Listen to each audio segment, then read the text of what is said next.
common future. For who? Me, my family, my religion, or my community? A second, let me think. Oh, a common future for all Fijians. Honorable judges, distinguished guests, teachers, students, and my fellow orators.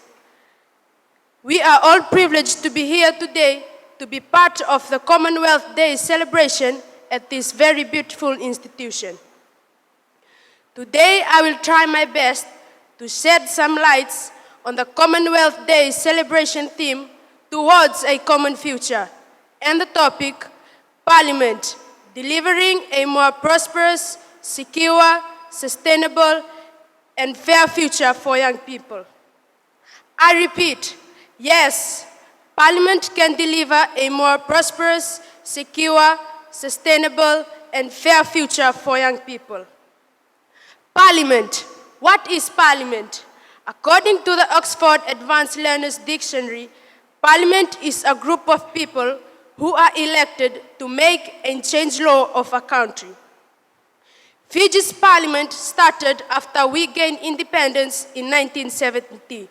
From 1970 to date, our Parliament went through some historical changes, which I believe is for the better.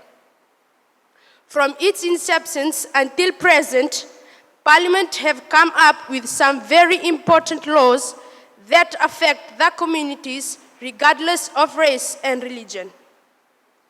In Fiji, our Parliament is the core of democracy. In it lies the interest of the people. Ladies and gentlemen, let me ask you a question. How can Parliament give us, the young people of Fiji, a more prosperous, secure, sustainable, and fair future? How? I strongly believe that for any Parliament to function effectively, it has to be accountable, inclusive, dependable, and lastly, to have moral standards. Firstly, to be accountable is being responsible for your actions, decisions, and able to explain them when you are asked. Accountability is the core of Parliament. It is the obligation assumed by members of Parliament. Without personal accountability, we cannot grow, nor can we ever inspire ourselves in what we want to do.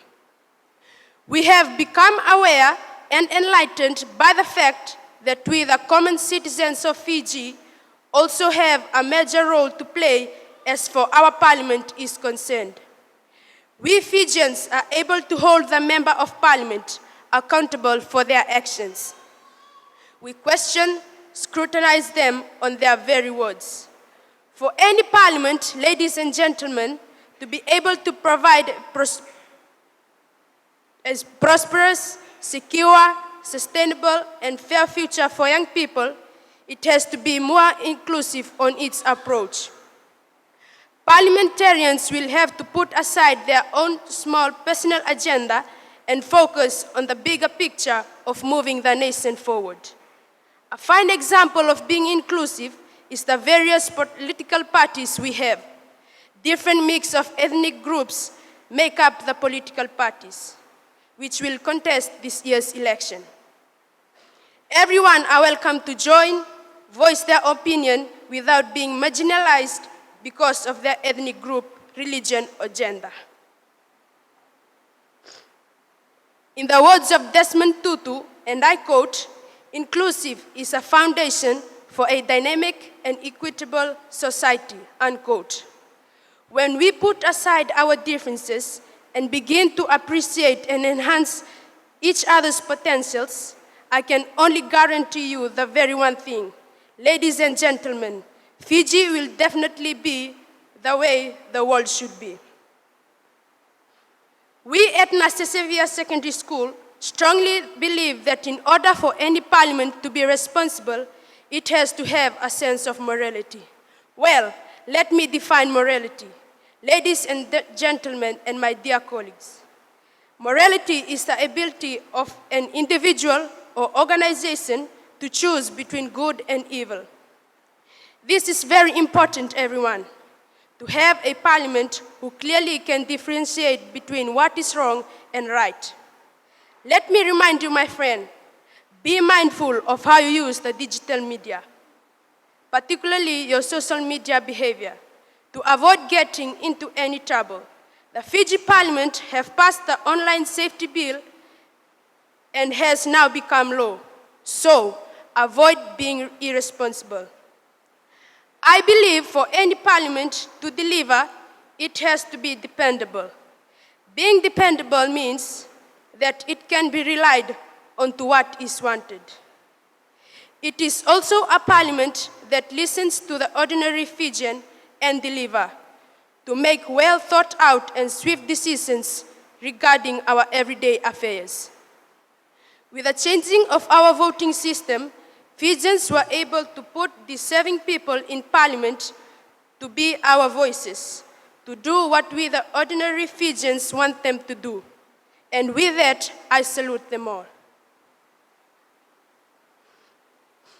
We are fortunate in Fiji that we have a strong parliament which comprises of dedicated and dependable members of parliament. On that note, I would personally like to convey my deepest appreciation to the current parliament's contribution to all Fijians. It makes me believe that much can truly be achieved if we don't mind who gets the credit. As our Prime Minister clearly stated, and I quote, "Our Fiji today is a new Fiji where individual freedom is protected. Wise and swift decisions from Parliament will promote multiracial harmony and true friendship," unquote. Recognizing young people as key stakeholders is vital in the nation's development. Young people rely on individuals in Parliament to provide them with a prosperous, secure, sustainable, and fair future for them. Youths face poverty, barriers to education, different forms of discrimination, and limited employment opportunities. Therefore, Parliament accountability, dependability, and morality responds to the needs of young people. Ladies and gentlemen, let me tell you a little bit about my school. Nasesevia Secondary School, located in the interior of Nandi. Just recently, we managed to watch live parliamentary sessions and sevens rugby because of the introduction of Walesi platform. We acknowledge government's initiative in providing a prosperous, secure, sustainable, and fair future for young people, the future leaders of tomorrow. Finally, I strongly believe that for any parliament to function effectively, it needs to be accountable to its people, being inclusive to what it does. Common people should be able to depend on it. And lastly, to have a sense of morality, because all these are essence of good governance. With the excellent work our current parliament is doing, yes, I believe that they will definitely deliver a more prosperous, secure, sustainable, and fair future for young people in Fiji. Before I take my seat, I would like to share with you the words of President Abraham Lincoln, the 16th President of America, and I quote, "With malice to none, with charity for all, with firmness in the right as God give us to see the right. Let us strive to finish the work we are in, to bind up the nation's wound, to do which may achieve and cherish a just and lasting peace among ourselves and with all nations." Unquote. Thank you.